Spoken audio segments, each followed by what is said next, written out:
Hello friends, welcome to my channel. हम लोग इस वीडियो में सिपाही भर्ती परीक्षा के लिए जीके यानी समान अध्ययन का प्रश्न देख रहे हैं, जो कि यह टेस्ट सीरीज होगा। और इस टेस्ट सीरीज में टेस्ट सीरीज नंबर यह दोस्तों 3 है हमारा। ये देखिए टेस्ट सीरीज नंबर 3 है दोस्तों। इस वीडियो में हम लोग टेस्ट सीरीज नंबर 3 को देखेंगे। जीके यानी समान अध्ययन का प्रश्न हम लोग इस वीडियो में देखेंगे। तो दोस्तों हमारा पहला प्रश्न है दोस्तों इस वीडियो में, इन विट्रो फर्टिलाइजेशन का संबंध है।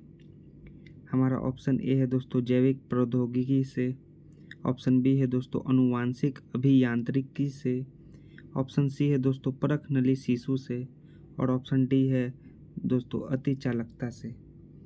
तो दोस्तों इन विट्रो फर्टिलाइजेशन का संबंध परख नली से, क्या परख नली शिशु से, किससे, परख नली शिशु से। और इन विट्रो फर्टिलाइजेशन के द्वारा जो निसंतान हैं उन्हें बच्चों पैदा करने में मदद मिलती है। और इन विट्रो यानी कि इसका शॉर्टकट है IVF। क्या है IVF की खोज कब हुई थी?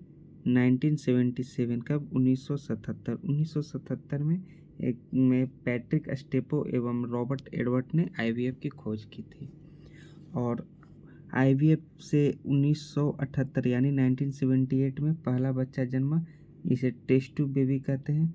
और लेकिन इन्हें मान्यता नहीं दी गई थी। प्रथम बार डॉक्टर TC आनंद कुमार ने IVF तकनीकी का प्रयोग किया, जिन्हें मान्यता दी गई।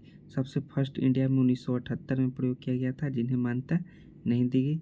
लेकिन प्रथम बार डॉक्टर TC आनंद ने IVF तकनीक का प्रयोग किया, उन्हें मान्यता दी गई। हमारा अगला प्रश्न है दूसरा दोस्तों, भारत की प्रथम विदेश सचिव कौन थी? भारत की प्रथम विदेश सचिव कौन थी? ऑप्शन नंबर ए है दोस्तों निरुपमा राव, ऑप्शन बी है दोस्तों चोकिला अय्यर, ऑप्शन सी है दोस्तों मेनका गांधी, और ऑप्शन डी है दोस्तों जयललिता। तो भारत की प्रथम विदेश सचिव कौन थी दोस्तों? चोकिला अय्यर। इसका करेक्ट आंसर क्या है? चोकिला अय्यर।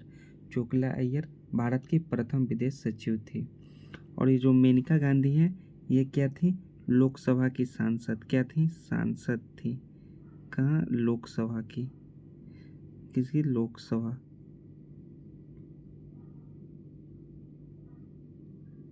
लोकसभा की सांसद कौन थी? मेनका गांधी। अगला प्रश्न है दोस्तों, Somnath the many voice of A history पुस्तक की लेखिका हैं। Somnath the many voice of A history पुस्तक की लेखिका हैं। ऑप्शन नंबर ए है दोस्तों अरुंधति रॉय, ऑप्शन बी है दोस्तों तस्लीमा नसरीन, ऑप्शन सी है दोस्तों मृणाल पांडे, ऑप्शन डी है दोस्तों रोमिला थापर। तो दोस्तों Somnath the many voice of A history के लेखिका कौन है? रोमिला थापर। कौन है? रोमिला थापर। इसका करेक्ट आंसर क्या होगा? डी, रोमिला थापर इसके लेखक हैं। अगला प्रश्न है दोस्तों हमारा, विश्व व्यापार संगठन, जिसे हम लोग क्या कहते हैं? WTO, वर्ल्ड ट्रेड ऑर्गेनाइजेशन का वित्तीय सेवाओं संबंधी बहुउद्देशीय करार means multilateral agreement on financial services लागू हुआ। ये WTO का वित्तीय सेवाओं संबंधित उद्देशीय करार जो है कब लागू हुआ? ऑप्शन नंबर ए है दोस्तों जनवरी 1999 से, ऑप्शन नंबर बी है दोस्तों मार्च 1999 से, ऑप्शन नंबर सी है दोस्तों अप्रैल 1999 से, और ऑप्शन नंबर डी है दोस्तों इनमें से कोई नहीं। तो दोस्तों विश्व व्यापार संगठन यानी WTO का वित्तीय सेवा संबंधी उद्देश्य कब से लागू हुआ? अप्रैल 1999 से। कब से हुआ? अप्रैल 1999। तो ऑप्शन नंबर सी इसका करेक्ट आंसर होगा दोस्तों। और एक गैट होता है, क्या है? गैट के स्थान पर GATT, गैट। क्या है? गैट। दोस्तों गैट के स्थान पर WTO का स्थापना हुआ, GATT, गैट के स्थान पर WTO का स्थापना हुआ। और इसकी स्थापना कब हुई WTO की? 1995 यानी 1995 ईस्वी में। कब हुई? 1995 ईस्वी में। और इसका मुख्यालय कहाँ है WTO का? जिनेवा। कहाँ है? जिनेवा। जिनेवा में क्या है? मुख्यालय है WTO का, यानी कि वर्ल्ड ट्रेड सेंटर का मुख्यालय कहाँ है? जिनेवा। और इसका 164वां देश है। 164वां देश कौन बना है? 164वां देश अफगानिस्तान। कौन बना है? अफगानिस्तान बना है।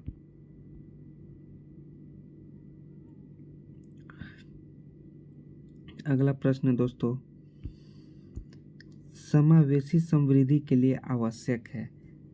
ऑप्शन नंबर ए है दोस्तों अधोसंरचनात्मक सुविधाओं का विकास, ये सही होगा दोस्तों। ऑप्शन नंबर बी कृषि का पुनरुद्धार, ये भी सही होगा दोस्तों। शिक्षा एवं व्यवस्था जैसी सामाजिक सेवाओं, ये भी सही होगा दोस्तों। और ऑप्शन डी उपयुक्त सभी। तो दोस्तों उपयुक्त सभी, इसका ऑप्शन सभी होगा। तो समावेशी समृद्धि के लिए क्या आवश्यक है? अधोसंरचनात्मक सुविधाओं का विकास, कृषि का पुनरुद्धार, शिक्षा एवं स्वास्थ्य जैसी सामाजिक सेवा, उपयुक्त सभी। अगला प्रश्न है दोस्तों हमारा, भारतीय संविधान के अनुच्छेद 22 में दोहरे जोखिम डबल जियोपार्डी का अर्थ है कि कोई व्यक्ति, ऑप्शन नंबर ए है दोस्तों किसी आदेश की अवज्ञा के लिए दीवानी न्यायालयों में फौजदारी कार्यवाही के संग कार्रवाई नहीं की जा सकती। ऑप्शन बी है दोस्तों एक ही दंड के लिए एक बार से अधिक न्यायिक कार्यवाही और दंड का भागी नहीं बनाया जा सकता। ऑप्शन नंबर सी है दोस्तों विभागीय कार्यवाही में दंडित होने पर उसी अपराध के लिए उसके विरुद्ध न्यायिक कार्रवाई नहीं की जा सकती। ऑप्शन नंबर डी है दोस्तों न्यायालय से दोष सिद्ध होने पर उसी अपराध के लिए विभागीय कार्यवाही द्वारा दंडित नहीं किया जा सकता। तो दोस्तों इसका करेक्ट ऑप्शन क्या होगा?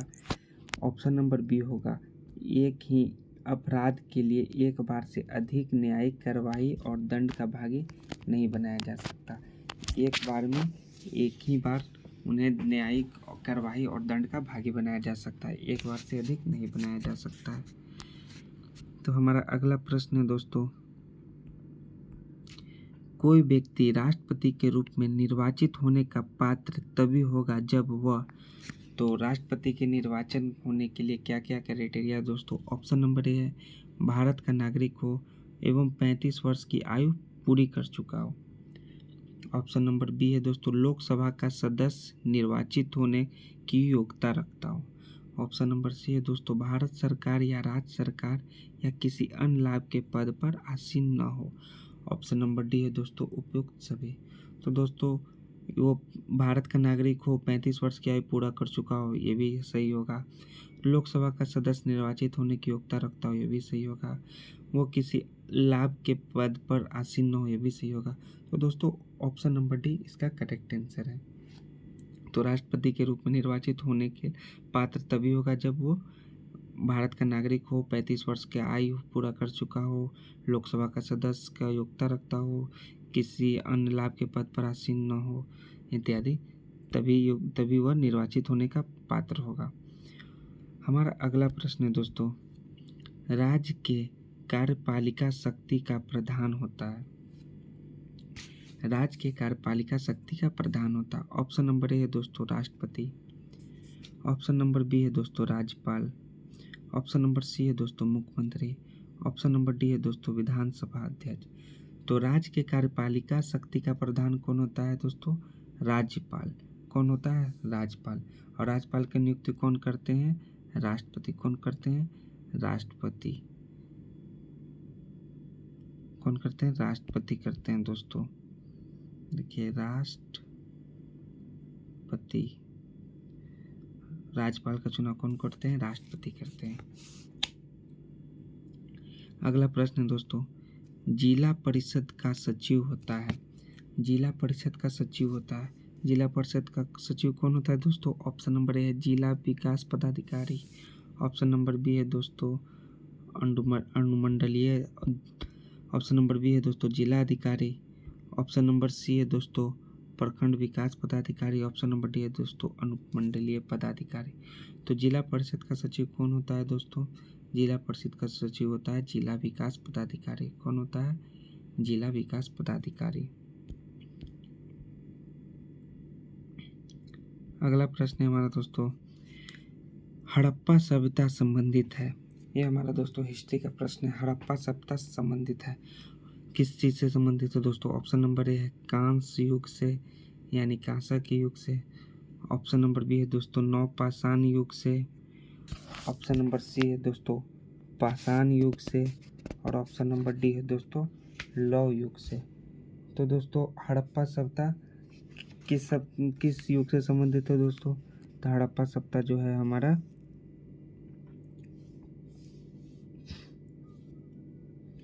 किस है, कांस्य युग से या नवपाषाण से या पाषाण से या लौह युग से? तो हम हड़प्पा सभ्यता हमारा कांस्य युग से संबंधित है। किससे? कांस्य युग से संबंधित है। हमारा अगला प्रश्न है दोस्तों, जैन परंपरा के अनुसार पहले तीर्थंकर कौन थे? जैन धर्म के अनुसार यानी जैन परंपरा के अनुसार पहले तीर्थंकर कौन थे? ऑप्शन ए है स्थूलबाहु, ऑप्शन बी है अग्निसार, ऑप्शन सी है ऋषभदेव और ऑप्शन डी है हेमचंद। तो हम लोग सभी जानते हैं कि जैन धर्म के प्रथम तीर्थंकर कौन थे? ऋषभदेव। कौन थे? ऋषभदेव। तो इसका करेक्ट आंसर क्या होगा? सी, ऋषभदेव जैन धर्म के प्रथम तीर्थंकर थे। कौन थे? ऋषभदेव। हमारा अगला प्रश्न है दोस्तों, महाबोधि मंदिर यानी महाबोधि टेम्पल या महान जागृति मंदिर एक बौद्ध मंदिर है जो स्थित है, जो किस स्टेट में स्थित है, किस राज्य में स्थित है दोस्तों? ऑप्शन नंबर ए है तमिलनाडु, ऑप्शन नंबर बी है दोस्तों बिहार, ऑप्शन नंबर सी है दोस्तों महाराष्ट्र, ऑप्शन नंबर डी है दोस्तों आंध्र प्रदेश। तो महाबोधि मंदिर जो है, जो बौद्ध मंदिर है, वो कहाँ स्थित है दोस्तों? बिहार में। कहाँ स्थित है? बिहार में। तो इसका करेक्ट ऑप्शन क्या होगा?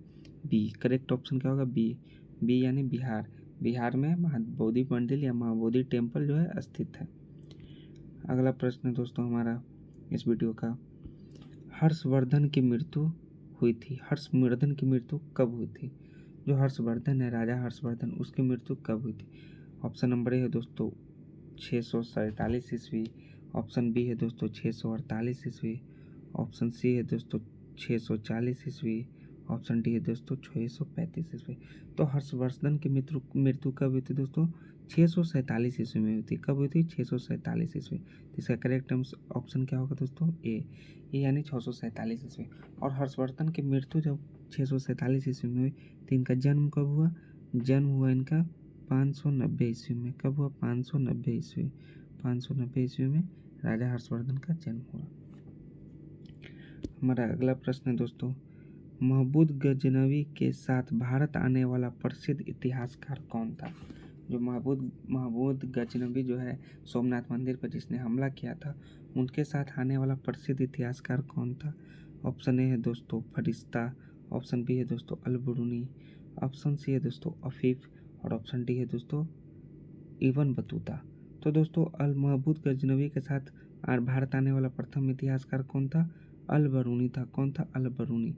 इसका करेक्ट ऑप्शन क्या होगा? बी। बी यानी अल-बरूनी। यह भारत पर आक्रमण करने वाला प्रथम आक्रमणकारी था। कौन था? अरबवासी का प्रथम मुस्लिम आक्रमणकारी था। कौन था? महमूद गजनवी। अगला प्रश्न है दोस्तों, प्रशासन का बुनियादी और आवश्यक तत्व कौन सा है?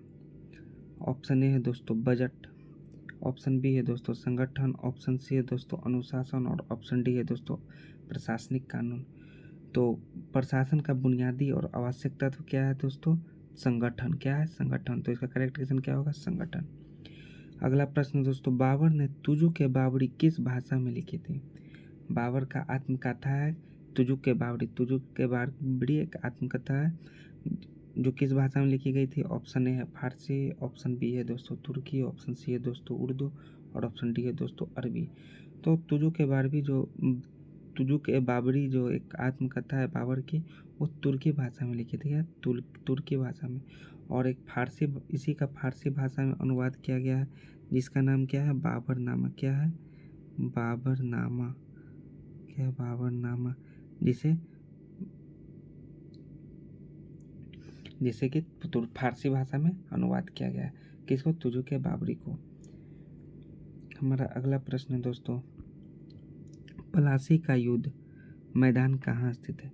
प्लासी का युद्ध का मैदान कहाँ स्थित है? ऑप्शन नंबर ए है दोस्तों बिहार, ऑप्शन बी है दोस्तों मध्य आंध्र प्रदेश, ऑप्शन सी है दोस्तों उड़ीसा और ऑप्शन डी है दोस्तों पश्चिम बंगाल। तो प्लासी का युद्ध का मैदान कहाँ स्थित है दोस्तों? पश्चिम बंगाल में। कहाँ? पश्चिम बंगाल में। और प्लासी का युद्ध कब हुआ था? 1757 ईस्वी में। कब हुआ था? 1757 ईस्वी में। कब? 1757।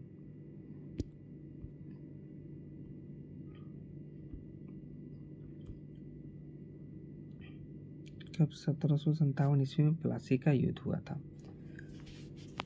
रॉबर्ट क्लाइव के नेतृत्व में हुआ था और किसके विरुद्ध हुआ था? सिराजुद्दौला और रॉबर्ट क्लाइव के बीच में प्लासी का युद्ध हुआ था। हमारा अगला प्रश्न है दोस्तों, भारतीय राष्ट्रीय कांग्रेस का अध्यक्ष निर्वाचित होने वाला प्रथम यूरोपीय था। ऑप्शन नंबर ए है दोस्तों ए.ओ. ह्यूम, ऑप्शन बी है दोस्तों जॉर्ज यूले, ऑप्शन सी है दोस्तों विलियम वेडरबर्न, ऑप्शन डी है दोस्तों अल्फ्रेड वेब। तो दोस्तों भारतीय राष्ट्रीय कांग्रेस का प्रथम अध्यक्ष हुए ए.ओ. ह्यूम, ये हुए फर्स्ट। प्रथम अध्यक्ष कौन हुए? ए.ओ. ह्यूम हुए जो प्रथम अध्यक्ष हुए। और जो है जॉर्ज यूले जो है प्रथम यूरोपीय था भारतीय राष्ट्रीय कांग्रेस का अध्यक्ष निर्वाचित होने वाला। कौन था? जॉर्ज यूले जो है प्रथम यूरोपीय था। हमारा अगला प्रश्न दोस्तों, किसी उष्णकटिबंधीय यानी कि ट्रॉपिकल रीजन खाद्य फसल के लिए 27 डिग्री सेल्सियस का तापक्रम एवं 100 सेंटीमीटर से अधिक वर्षा की आवश्यकता पड़ती है। तो किस खाद्य फसल के लिए, किस उष्णकटिबंधीय खाद्य फसल के लिए? ऑप्शन ए है दोस्तों गेहूँ, ऑप्शन बी है दोस्तों मकई, ऑप्शन सी है दोस्तों चावल और ऑप्शन डी है दोस्तों जौ।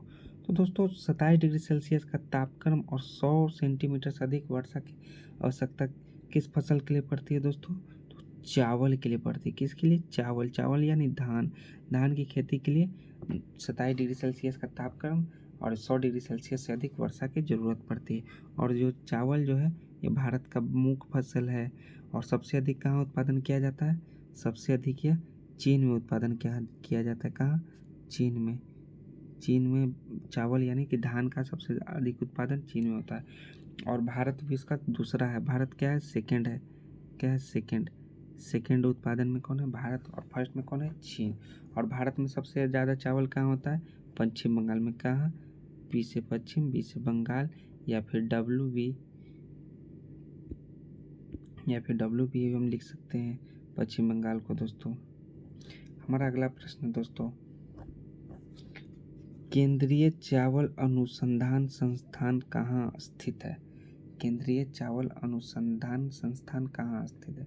ऑप्शन नंबर ए है दोस्तों कलकत्ता यानी कोलकाता, ऑप्शन बी है दोस्तों बर्धमान, ऑप्शन सी है दोस्तों त्रिवेंद्रम और ऑप्शन डी है दोस्तों कटक। तो केंद्रीय चावल अनुसंधान संस्थान कहाँ स्थित है? कटक में स्थित है। कहाँ? कटक में जो है केंद्रीय चावल अनुसंधान स्थित है। अगला प्रश्न दोस्तों, भारत का वह सबसे बड़ा बंदरगाह कौन सा है जो कुल निर्यात के 5वें भाग को संभालता है? तो भारत का सबसे बड़ा बंदरगाह कौन सा है? ऑप्शन ए है दोस्तों कलकत्ता, ऑप्शन बी है दोस्तों चेन्नई, ऑप्शन सी है दोस्तों मुंबई, ऑप्शन डी है दोस्तों विशाखापट्टनम। तो भारत का सबसे बड़ा बंदरगाह कौन सा है? बम्बई जो है कुल निर्यात का 5वें भाग का संभालता है। और भारत का 90% से अधिक का जो होता है व्यापार समुद्री मार्ग से ही होता है। और भारत विश्व में कितवें स्थान पे है? 16वें स्थान पे। क्यों? 16वें स्थान पे है। 16वां स्थान पे जहाज रानी के बेड़े की दृष्टि, मतलब कि भारत में सबसे ज़्यादा जहाज के मामले में भारत जो है 16वें स्थान पे है पूरा विश्व भर में। और 90% जो आयात जो होता है अधिक व्यापार जो है समुद्री मार्ग से ही होता है। हमारा अगला प्रश्न दोस्तों, वायुमंडलीय ओजोन की ऊपरी परत निम्नलिखित में से किससे बनी है? तो दोस्तों ऑप्शन नंबर ए है दोस्तों ऑक्सीजन में पराबैंगनी के किरणों की क्रिया से, ऑप्शन बी है दोस्तों ऑक्सीजन परमाणु का संयोजन से, ऑप्शन सी है दोस्तों ऑक्सीजन का उच्च दाब में आना और ऑप्शन डी है दोस्तों वायुमंडल में ऑक्सीजन पर नाइट्रोजन की क्रिया। तो दोस्तों जो है वायुमंडलीय ओजोन की ऊपरी परत निम्नलिखित में से किससे बनी है? तो ऑक्सीजन परमाणुओं का संयोजन से। किससे? ऑक्सीजन परमाणुओं का संयोजन से बनी है। ओजोन परत ओजोन वायुमंडलीय ओजोन की ऊपरी परत इस चीज से बनी है। हमारा अगला प्रश्न है दोस्तों,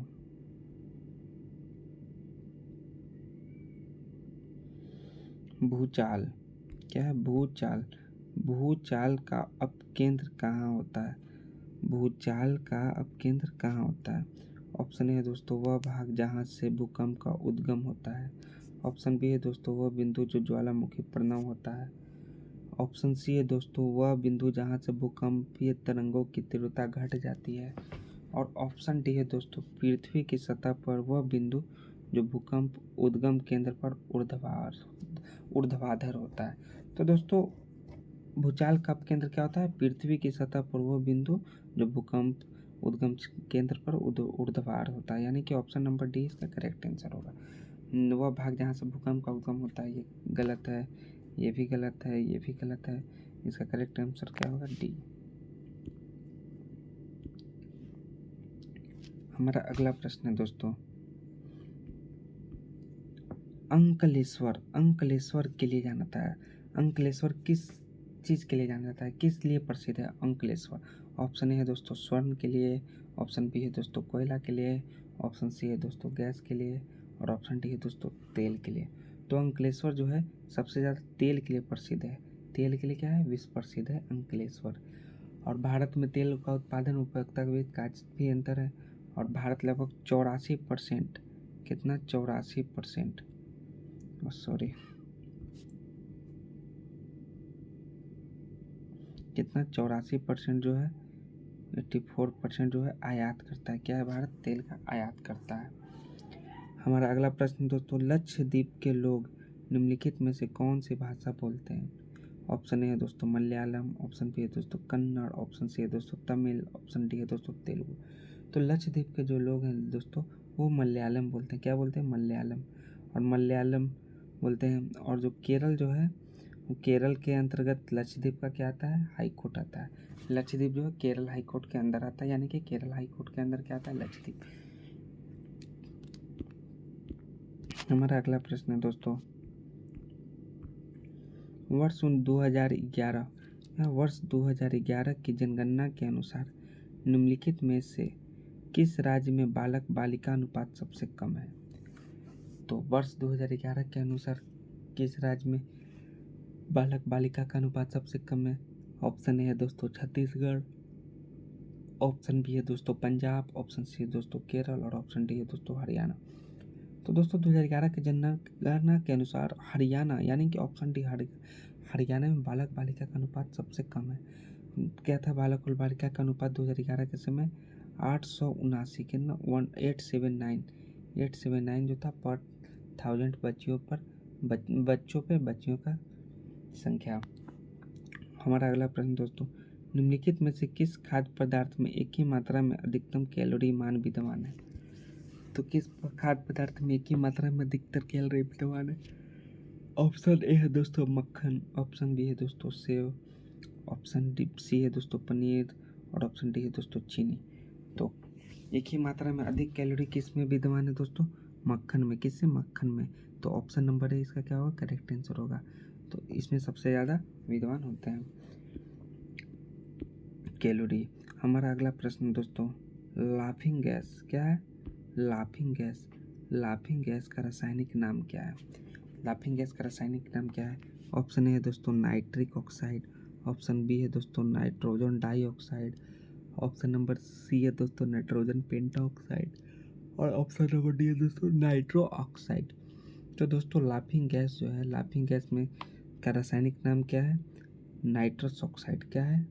नाइट्रस ऑक्साइड। लाफिंग गैस का नाम है नाइट्रस ऑक्साइड, यानी कि N2O। क्या?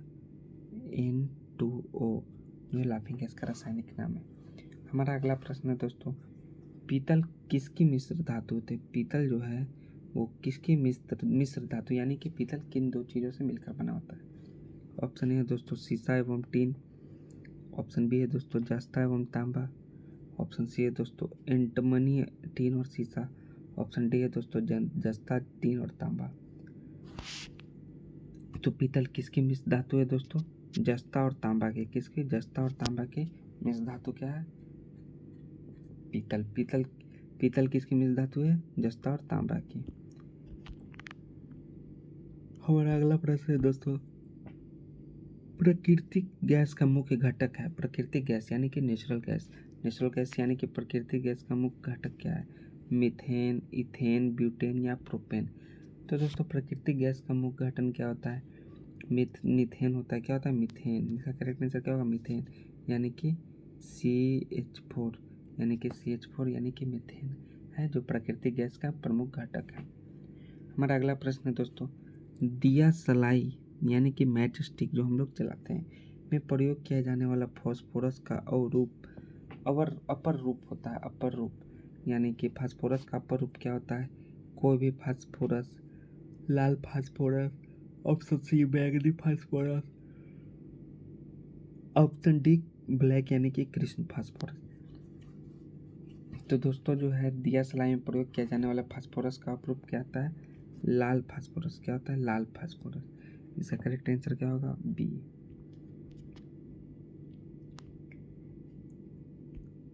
अगला प्रश्न है दोस्तों, परमाणु क्रमांक 20 वाले परमाणु का इलेक्ट्रॉनिक विन्यास है। ऑप्शन ए है दोस्तों 2 8 10, ऑप्शन सी बी है दोस्तों 2 6 8 4, ऑप्शन सी है दोस्तों 2 8 8 2, ऑप्शन डी है दोस्तों 2 10 8। क्या है दोस्तों? 2 10 8। तो दोस्तों परमाणु क्रमांक 20 वाले परमाणु की संख्या क्या होगा? 2882। क्या होगा? 2882 यानी कि 8 8 16 2 18 2 20 यानी कि 20 परमाणु क्रम वाले परमाणु का इलेक्ट्रॉनिक विन्यास 8822। अगला प्रश्न है दोस्तों, ज्वर नियंत्रण में सहायक औषधि का नाम है। ज्वर नियंत्रण में सहायक औषधि का नाम क्या है? ऑप्शन ए है इब्रूप्रोफेन, ऑप्शन बी है दोस्तों पेनिसिलिन, ऑप्शन सी है दोस्तों पैरासीटामोल, ऑप्शन डी है दोस्तों कोर्टिकोस्टेरॉइड का। तो इसका करेक्ट ऑप्शन ज्वर नियंत्रण में सहायक औषधि क्या है? पैरासीटामोल। क्या है दोस्तों? पैरासीटामोल इसका करेक्ट आंसर है। हमारा अगला प्रश्न दोस्तों, वनस्पति तेलों का घी में परिवर्तन कैसे होता है? क्या है दोस्तों? वनस्पति तेलों का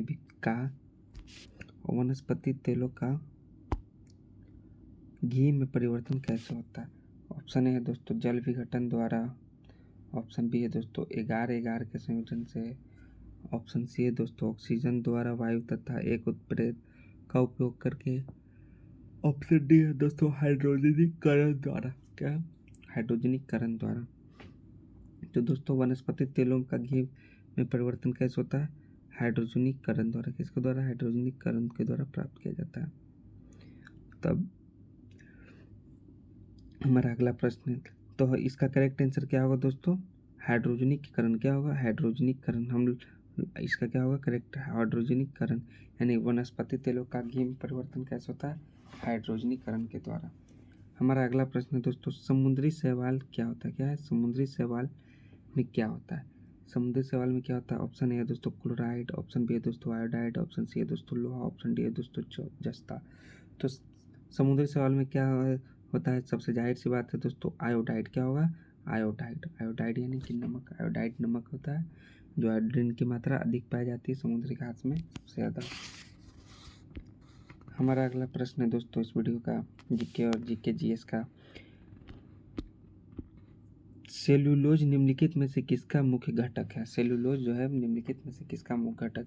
ऑप्शन ए है दोस्तों कोशिका भित्ति का, ऑप्शन बी है दोस्तों कोशिका कीला का, ऑप्शन सी है दोस्तों जाइलेम की द्वितीय भित्ति का, ऑप्शन डी है दोस्तों कीटों की शरीर भित्ति का। क्या है दोस्तों? कीटों की शरीर भित्ति का। तो सेलुलोज निम्नलिखित में से किसका घटक है दोस्तों? कोशिका भित्ति का। किसका? कोशिका भित्ति का। तो ऑप्शन नंबर है जो है बायो से यानी कि जीएस का पोर्शन का, जनरल साइंस का है। हमारा अगला प्रश्न है दोस्तों, भ्रूण विकास के लिए निम्नलिखित में से कौन या किस अंग के द्वारा खाद की पूर्ति की जाती है? भ्रूण विकास के लिए निम्नलिखित में से किस अंग के द्वारा खाद की पूर्ति की जाती है? ए है दोस्तों गर्भाशय, ऑप्शन बी है दोस्तों बीजांडोसन, ऑप्शन सी है दोस्तों अंडाशय, ऑप्शन डी है दोस्तों अपरापोशिका। तो दोस्तों भ्रूण विकास के लिए जो है गर्भाशय के द्वारा खाद्य आपूर्ति की जाती है। कैसे? यानी कि गर्भाशय के द्वारा भोजन की आपूर्ति की जाती है। हमारा अगला प्रश्न है दोस्तों, पीनियल ग्रंथि कहाँ होती है? क्या है पीनियल ग्रंथि? पीनियल ग्रंथि कहाँ होती है? ऑप्शन नंबर ए है दोस्तों यकृत में, ऑप्शन बी है दोस्तों मस्तिष्क में, ऑप्शन सी है दोस्तों गुर्दे में, और ऑप्शन डी है दोस्तों गर्भाशय में। तो पीनियल ग्रंथि जो है कहाँ होती है? मस्तिष्क में। कहाँ होती है? मस्तिष्क में। तो इसका करेक्ट आंसर क्या होगा दोस्तों? बी यानी कि मस्तिष्क में। निम्नलिखित में से कौन सा विटामिन पानी में घुलनशील है? निम्नलिखित में से कौन सा विटामिन जो है पानी में घुलनशील है? तो दोस्तों ऑप्शन नंबर है दोस्तों विटामिन ए, ऑप्शन बी है दोस्तों विटामिन बी, ऑप्शन सी है दोस्तों विटामिन डी, ऑप्शन डी है दोस्तों विटामिन ई। तो जो है विटामिन बी है जो दोस्तों पानी में घुलनशील है, यह पानी में घुलनशील है। और विटामिन सी भी जो है पानी में घुलनशील है। विटामिन बी और सी जो है पानी में घुलनशील है, और ए डी ई के जो है वसा या कार्बनिक घोल में घुलनशील है। हमारा अगला प्रश्न है दोस्तों, निम्नलिखित में से कौन सा क्षेत्र भारत के सकल घरेलू उत्पाद यानी ग्रॉस डोमेस्टिक यानी कि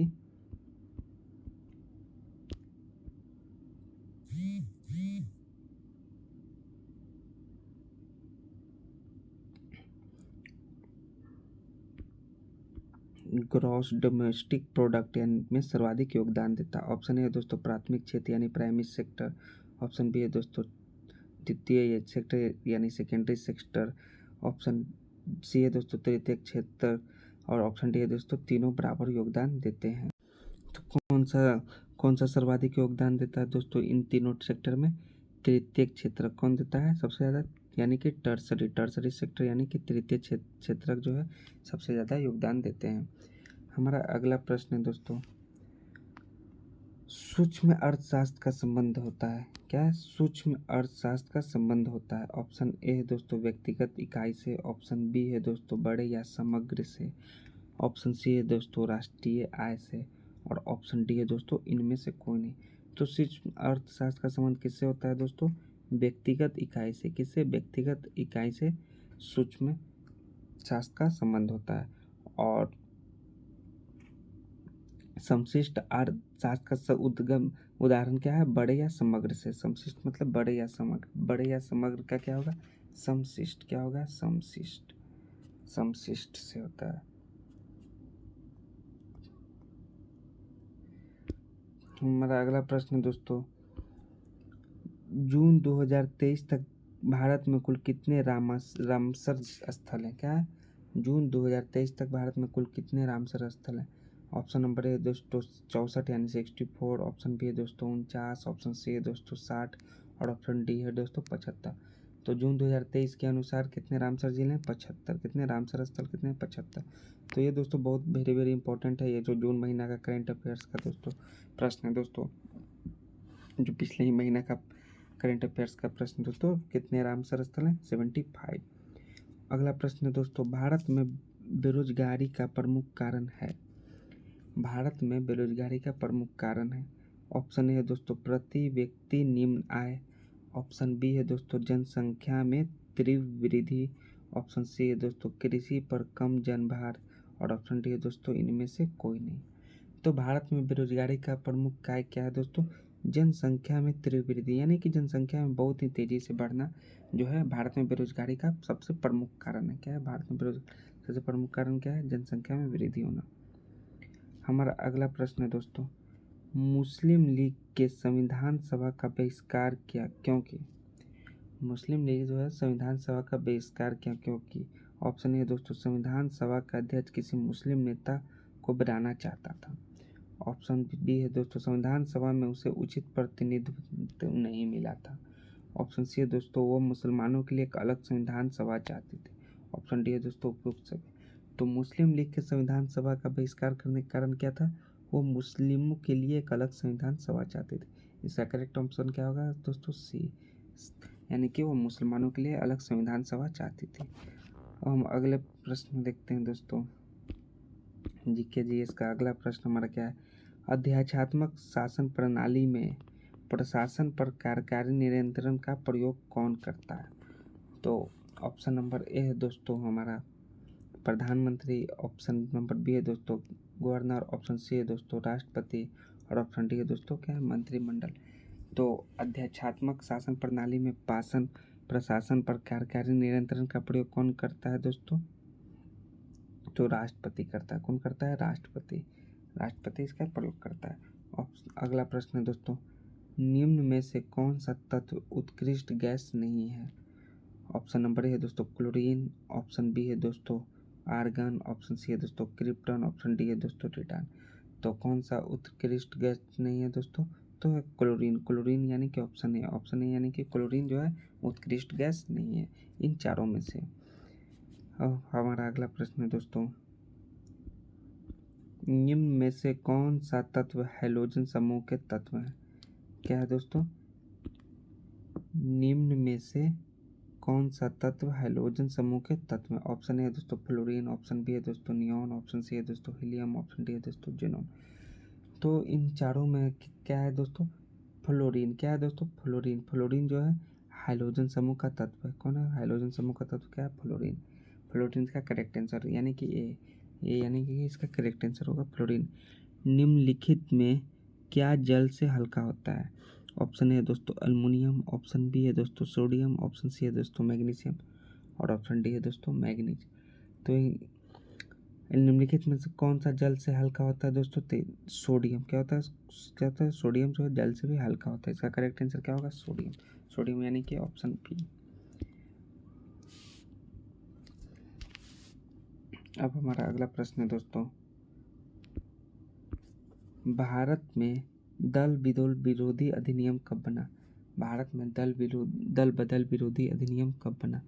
ऑप्शन नंबर है दोस्तों 1984, ऑप्शन बी है दोस्तों 1985, ऑप्शन सी है दोस्तों 1986 और ऑप्शन नंबर डी है दोस्तों 1997।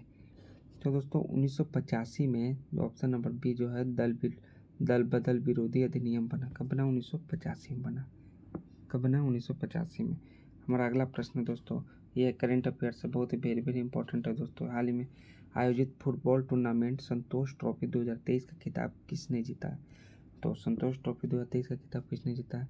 ऑप्शन नंबर ए है दोस्तों कर्नाटक, ऑप्शन नंबर बी है दोस्तों मेघालय, ऑप्शन नंबर सी है दोस्तों केरल और ऑप्शन नंबर डी है दोस्तों तमिलनाडु। तो फुटबॉल टूर्नामेंट संतोष ट्रॉफी 2023 का खिताब किसने जीता है दोस्तों? इनमें सही आंसर क्या होगा? कर्नाटक। कर्नाटक का मतलब ए यानी कि कर्नाटक जो है संतोष ट्रॉफी 2023 का खिताब जीता। हमारा अगला प्रश्न है दोस्तों, निम्न में से कौन सा सबसे अधिक तन्य धातु है? ऑप्शन ए है दोस्तों सिल्वर, ऑप्शन बी है दोस्तों आयरन, ऑप्शन सी है दोस्तों टंगस्टन और ऑप्शन डी है दोस्तों गोल्ड। तो निम्नलिखित में से कौन सा जो है सबसे अधिक तन्य धातु है?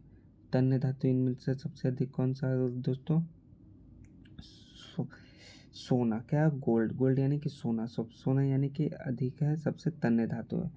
हमारा अगला प्रश्न है दोस्तों, वर्ल्ड फ्रीडम इंडेक्स 2023 में भारत किस स्थान पर है? तो वर्ल्ड फ्रीडम इंडेक्स में भारत जो है 61वां स्थान पर है। कितना स्थान पर है? 161वां। 161वां स्थान पर वर्ल्ड पेस फ्रीडम इंडेक्स।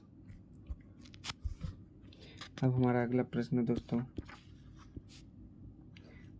पौधे में श्वसन के अंतिम उत्पाद होते हैं।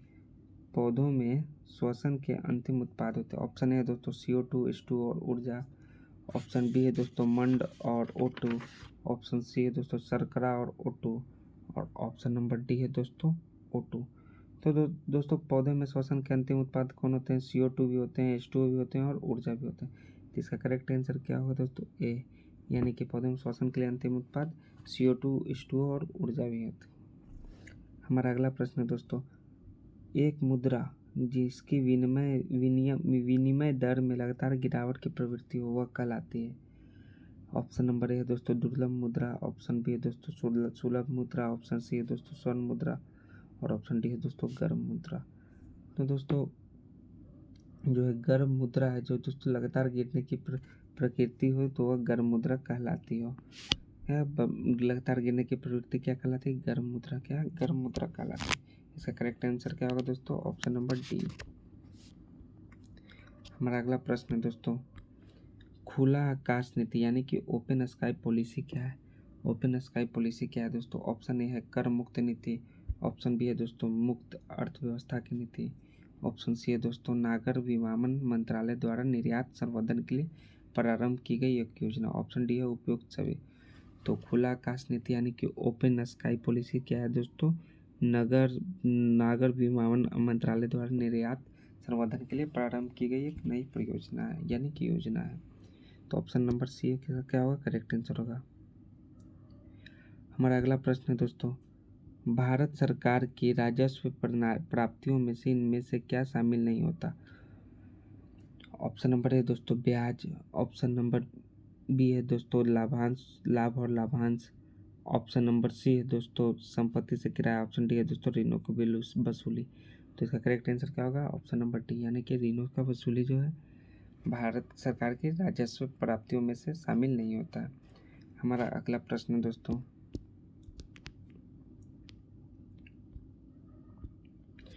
रुपए की परिवर्तनीयता का उद्देश्य निर्यात में वृद्धि, ऑप्शन बी है दोस्तों नौकरशाही के नियंत्रण में कमी करना, ऑप्शन सी है दोस्तों हवाला बाजार के लिए प्रोत्साहन को कम करना, ऑप्शन नंबर डी है दोस्तों उपयुक्त सभी। तो दोस्तों उपयुक्त सभी जो है रुपए के परिवर्तनीयता का उद्देश्य है। तो ऑप्शन नंबर डी यानी कि उपयुक्त सभी इसका करेक्ट आंसर होगा दोस्तों।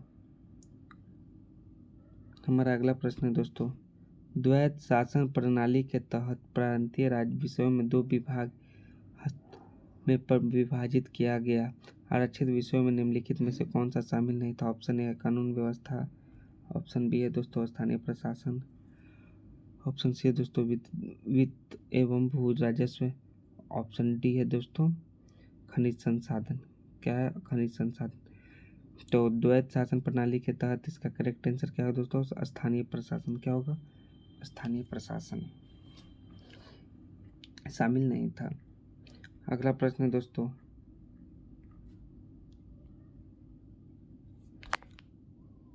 हमारा अगला प्रश्न दोस्तों, कांग्रेस की ओर से क्रिप्स मिशन। क्या है? कांग्रेस की ओर से क्रिप्स मिशन के बारे में निरीक्षण एवं विचार विमर्श हेतु किसे अधिकृत किया गया था?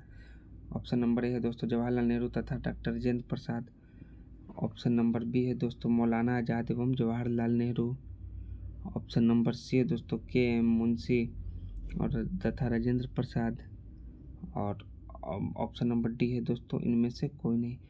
तो दोस्तों मौलाना आज़ाद तथा जवाहरलाल नेहरू यानी कि ऑप्शन नंबर बी जो है क्रिप्स मिशन मार्च भारत आया था वही विचार विमर्श हेतु इसे अधिकृत किया गया था। हमारा अगला प्रश्न है दोस्तों, जस्टिस डी.वाई. चंद्रचूड़ भारत के न्यायाधीश हैं, मतलब कि डी.वाई. चंद्रचूड़ जो हमारे भारत के सुप्रीम कोर्ट के न्यायाधीश बने वो क्या में बने? ऑप्शन नंबर ए है दोस्तों 49वां। ये बहुत ही very very important current affairs का प्रश्न दोस्तों। ऑप्शन बी 48वां, ऑप्शन सी है दोस्तों 47वां, ऑप्शन डी है दोस्तों 50वां। तो डी.वाई. चंद्रचूड़ जो है भारत के क्या में बने न्यायाधीश बने? 50 में। क्या में बने? 50वें न्यायाधीश बने। पूर्व का मैनचेस्टर किसे कहा गया है? क्या है? पूर्व का मैनचेस्टर किसे कहा गया है? ऑप्शन ए है अहमदाबाद, ऑप्शन बी है टोक्यो, ऑप्शन सी है संघाई, ऑप्शन डी है दोस्तों ओसाका। तो ओसाका जो है पूर्व का मैनचेस्टर कहा जाता है। किसे कहा जाता है? ओसाका को पूर्व का मैनचेस्टर कहा जाता है। ऑप्शन नंबर डी इसका करेक्ट आंसर है। अगला प्रश्न है दोस्तों, 1991 की नई आर्थिक नीति की प्रमुख विशेषता है। 1991 की नई आर्थिक नीति की प्रमुख विशेषता है। ऑप्शन ए है दोस्तों उदारीकरण, ऑप्शन बी है दोस्तों अधिक बाजार अभिमुखीकरण, ऑप्शन सी है दोस्तों निजी क्षेत्रों का विस्तार, ऑप्शन डी है दोस्तों उपयुक्त सभी। तो दोस्तों उपयुक्त सभी जो है उदारीकरण, निजी क्षेत्रों का अधिक बाजार, निजी क्षेत्रों का विस्तार इत्यादि जो उपयुक्त सभी जो है आर्थिक नीति की प्रमुख विशेषता है। हमारा अगला प्रश्न है दोस्तों, अगला और सबसे अंतिम प्रश्न है दोस्तों हमारा जीके के यानी कि सामान्य अध्ययन जो बिहार कांस्टेबल के लिए बहुत ही उपयोगी बहुत ही महत्वपूर्ण है। जो इस वीडियो को बारी बारी से देखते जाए। ये टेस्ट नंबर सीरीज है, तीसरा है। पवनार आश्रम का संबंध है? ऑप्शन ए है दोस्तों गांधी जी से, ऑप्शन बी है दोस्तों रविन्द्रनाथ टैगोर से, ऑप्शन नंबर सी है दोस्तों जयप्रकाश नारायण से, ऑप्शन डी है दोस्तों विनोबा भावे से। तो पवनार आश्रम का संबंध किसने है दोस्तों? पवनार आश्रम का विनोबा भावे से। तो दोस्तों हम लोगों ने इस वीडियो में बहुत ही जीके यानी कि समान अध्ययन का बहुत ही महत्वपूर्ण प्रश्न को देखा, जो कि एग्जाम पॉइंट ऑफ व्यू से काफ़ी इंपॉर्टेंट है दोस्तों बिहार पुलिस कांस्टेबल के लिए। हम नेक्स्ट सीरीज में, अगले सीरीज नंबर 4 में मिलते हैं। थैंक यू दोस्तों, थैंक यू गाइज।